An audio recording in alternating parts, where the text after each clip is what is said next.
सच्ची दोस्ती का इम्तिहान। बिहार के एक छोटे से गांव सोनपुर में दो गहरे दोस्त रहते थे, रामू और श्यामू। बचपन से साथ खेलने, खेतों में दौड़ने और हर खुशी दुख में एक दूसरे का साथ निभाने वाले। दोनों के बीच इतनी गहरी दोस्ती थी कि पूरा गांव उनकी मिसाल दिया करता था। संघर्ष की शुरुआत। रामू के पिता किसान थे और श्यामू के पिता एक बढ़ई। गरीबी दोनों के घर में थी, लेकिन उनके दिल अमीर थे। रामू पढ़ाई में तेज था और हमेशा गांव का नाम रोशन करना चाहता था। दूसरी ओर श्यामू हुनरमंद था और अपने हाथों से खूबसूरत चीजें बना सकता था। एक दिन गांव में एक बड़ा मेला लगा।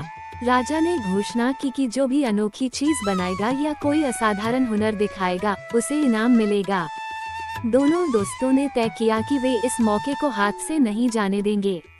रामू ने अपनी किताबों से सीखकर एक नई तरह की फसल उगाने की तरकीब निकाली और श्यामू ने लकड़ी से एक ऐसी गाड़ी बनाई जो बिना बैल के भी चल सकती थी। इम्तिहान का समय। मेले में दोनों ने अपना हुनर दिखाया। राजा बहुत प्रभावित हुआ और उन्हें दरबार में बुलाया, लेकिन तभी एक समस्या खड़ी हो गई। राजा ने कहा, इनाम सिर्फ एक को मिलेगा। अब दोनों दोस्तों के सामने सवाल था, कौन इनाम ले। रामू और श्यामू दोनों ही चुप थे। गांव वाले भी असमंजस में थे। लेकिन तभी रामू ने राजा से कहा, महाराज, ये गाड़ी अगर खेतों में चलेगी तो किसान बिना मेहनत के खेती कर पाएंगे। मेरा ज्ञान और श्यामू की मेहनत दोनों ही जरूरी हैं। इनाम किसी एक को नहीं, दोनों को मिलना चाहिए।